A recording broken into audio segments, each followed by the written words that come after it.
Halil efendim, bugün Ministrlar Kabinetine karşına piket uzdurasız. Bunun maksatı neden ibaret? Size nerse aytardı bunda çıkarga? Tügelerek aytkanda biz Ministrlar Kabinetine karşında tugul, prezident oturgan binası karşında piket uyuşturga buldu. Eğer de plakatlara karasağız, onun işçiliği birinci prezident'e müracaat.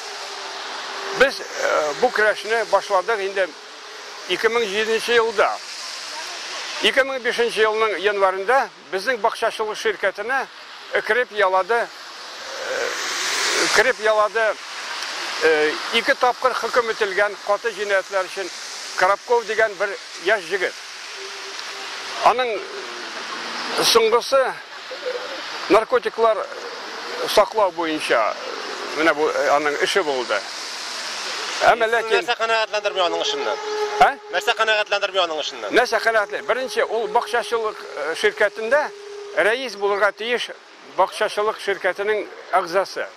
O ağza tugul, ilikte bulmadı, eli de tugul. O da tugul, onun bakça uçaskısı yok idi.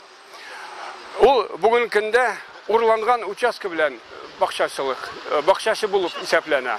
O bir uçaskını uğurlap sattı, ikincisi mene üzleştirdi de zakonsuz hem şununla faydalana. O sizge neyde ziyan getirdi? Neyde ziyan? O 7 yıl boyuna bizim hesapla boyunca bir 12 milyon so'm akça jidi. Bir tiyinga de hesap tutmadı. Finans отчеtlар bulmadı, revizyon komissiyaga işlerge iyilik vermedi. Bir yıl işte. Onun bu işin siz tiyişli organlarga müracaat ettiniz mi? Albatta, biz birinci inisiyativ Türkiye müracaat etti 2007 yılını aviatör militsiyasına. Ondan geldi tezkere cevaplar. İmiş bir narsa tapılmadı. Gerçi bizning revizyon komissiya az bolsa da taptı, onun uğurlangan akçalarını 100 ming. Hem şehir bakçaçılık asosiyatsiyasi taptı 70 ming. Endi cinayet qo'zg'atirib bo'ladi, ammo lekin tilemediler. Kimler tilemedi? Tilemedi, şu militsiya. Qaysi rayonun militsiyasi? Aviatör rayonunun rovodasi. Siz Ichki ishlar ministrligining o'zine müracaat etmedingizmi? Biz men aytam boshqa ishlar, narsa bo'lganini.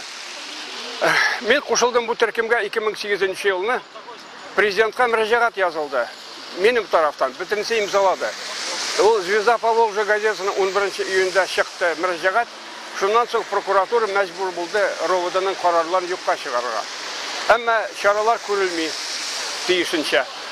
Hemen de yangadan müracaat etemiz, yangadan rovoda tezkere cevap verir, tekşirisiz bizni çakırmıyor tekşirge.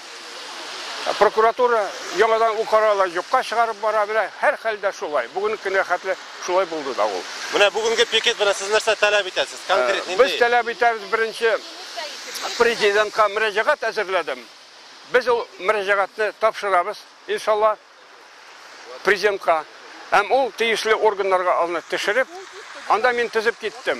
Nesseler kaçan biz müracaat etkenlerini varsa men gerek olsa sizlerin köşirmesini ertege bir sekunde bire alam.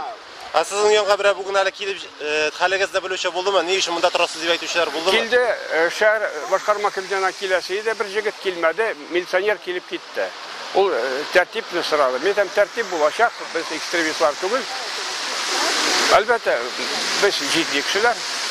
Men özüm iki tapkır deputat bulgan kişi, Lenin Rayon Sovyeti 95 yıllar arasında hem Kazan Şehir Sovyeti'nde 95'ler 2002 yıl arasında. İsminiz? İsmim benim Kayumov Şamil, Gabdiraşitoğlu. Neçe uğrayısınız? Mene şu piket bilen siz özünüzün taleplerinizni turmuşqa oşira alırsınız, taleplerini jitkire alırsınız deb uylaysizmi? Albatta şulay deb uylayım, çünkü bugünkü kunda Moskvadan birgina tugul komissiya kelgan, general prokurorning o'rinbosari, anları kelgan tekshiruv komiteti raisining o'rinbosari, hem başkalar. Bizning bakça raisi kişiye kirib chiqqan, men hali natijasini bilmayman, lekin tekshirga bo'lganlar, Moskvaga jiberganlar bu qog'ozlarni. Menimcha biz baribir ishini chiqashaqmiz. Bizning maqsad bakçada tertip o'rnashtiruv. Bizning jinoyatchilar bakçada bo'lirga tegish tugul.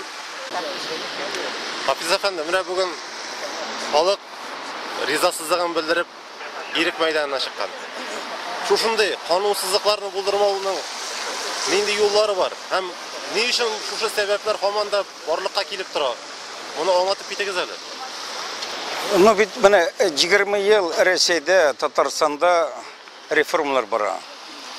Bütün күп яклы, күп отрасльләрдә алып барыла. Бер генә реформаның да нәтиҗәсе күренми. Менә мин күп сораулар куям халыкка очрашу вакытында. Сезнең яшәеш рәвешегез, мәнфәгатегез, ихтиягыгызны канәгатьләндергән законнар эшлиме? Уңа якка тереме? Юк диләр. Әгәр дә без менә бу мәсьәлә буенча депутатлар, менә кабинет министров, муниципаль беренлектә чиновниклар бергә берләшеп халыкның ихтияҗын, мәнфәгатен эшли торган законнарны эшләтеп барсак, контрольгә алсак, менә монда пикетлар, митинглар булмаячак. Менә публика килгән, алар күрделәр. Мин хәзер президентка безнең мөрәҗәгатьне кертеп чыгам алар.